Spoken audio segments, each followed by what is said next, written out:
महाराष्ट्र में औरंगजेब विवाद के बीच सीएम योगी का सपा पर बड़ा अटैक। बोले सपा लोहिया के आदर्शों से हटी, अब बाप को कैद करने वाला औरंगजेब इनका आदर्श। योगी आदित्यनाथ बोले कि अबू आजमी को यूपी भेज दो, हम इलाज कर देंगे। यूपी में ऐसे लोगों का उपचार करने में देर नहीं लगती। सीएम योगी बोले कि अबू आजमी को पार्टी से क्यों नहीं निकालती सपा। औरंगजेब को हीरो बताने वालों को यहाँ रहने का अधिकार नहीं। आज तो मुसलमान भी अपने बच्चों का नाम औरंगजेब नहीं रखते। योगी के अबू आजमी का इलाज करने वाले बयान पर अखिलेश यादव का पलटवार। ट्विटर पर लिखा, जब अपनी कुर्सी हिले तब मन का आपा कोई, जो खुद बीमार है वो क्या दूसरों का इलाज करेगा। महाकुंभ को लेकर भी सपा पर बरसे सीएम योगी। यूपी विधान परिषद में बोले, कुछ लोग महाकुंभ को लेकर झूठे आरोप लगाते हैं, लेकिन हमने अपनी जिम्मेदारी निभाई। समाजवादी पार्टी विधायक अबू आजमी के पूरे बजट सत्र तक निलंबित रहने के आदेश। औरंगजेब की तारीफ करने वाले बयान को लेकर एक्शन हुआ। महाराष्ट्र विधानसभा से अबू आजमी के निलंबन पर अखिलेश यादव का अटैक। कहा, निलंबन से सच की जुबान पर ताला नहीं लग सकता।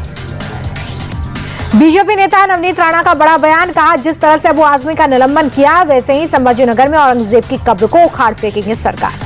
अबू आजमी के निलंबन पर उद्धव ठाकरे बोले कि सिर्फ बजट सत्र से नहीं, पूरी तरह से निलंबित करने की जरूरत। अखिलेश के बचाव पर बोले, उन्हें सच्चाई का पता नहीं।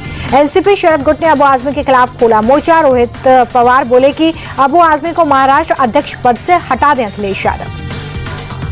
महाविकास अघाड़ी के विधायकों का विधानसभा के बाहर प्रदर्शन। शिवाजी महाराज पर टिप्पणी के लिए प्रशांत कोटकर की गिरफ्तारी की मांग। आदित्य ठाकरे ने मुख्यमंत्री से एकनाथ शिंदे को बर्खास्त करने की मांग की। कहा, बहुत सारे घोटाले एकनाथ शिंदे के हाथों हुए।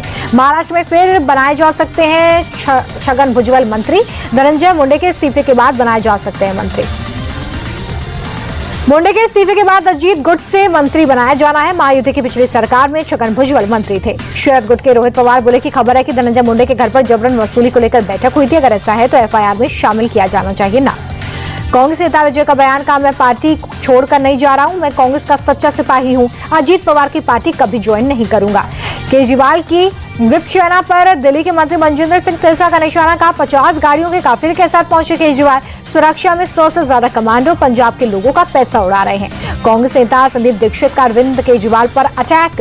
कहा, केजरीवाल विप सेना करें या कुछ और, ये उनका निजी मामला है, लेकिन उनका दिखावा सामने आ चुका है। दिल्ली में आम आदमी पार्टी ने बस 3 दिन और का पोस्टर लगाया। ट्विटर पर लिखा, 8 मार्च को दिल्ली की महिलाओं के खाते में 2500 आने वाले हैं।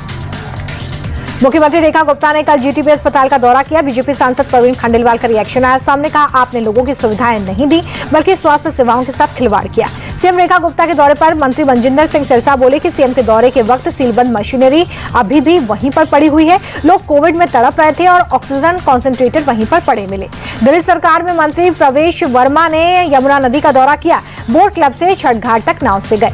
यमुना का मुआयना करने के बाद प्रवेश वर्मा बोले कि दिल्ली में बाढ़ के हालात नहीं पैदा होंगे, ये हमारा संकल्प है। बीएसपी संगठन में बड़ा बदलाव। मायावती के भाई आनंद ने नेशनल कोऑर्डिनेटर पद से इस्तीफा दिया। 2 दिन पहले ही जिम्मेदारी मिली थी। रणधीर बेनीवाल बनाए गए नेशनल कोऑर्डिनेटर।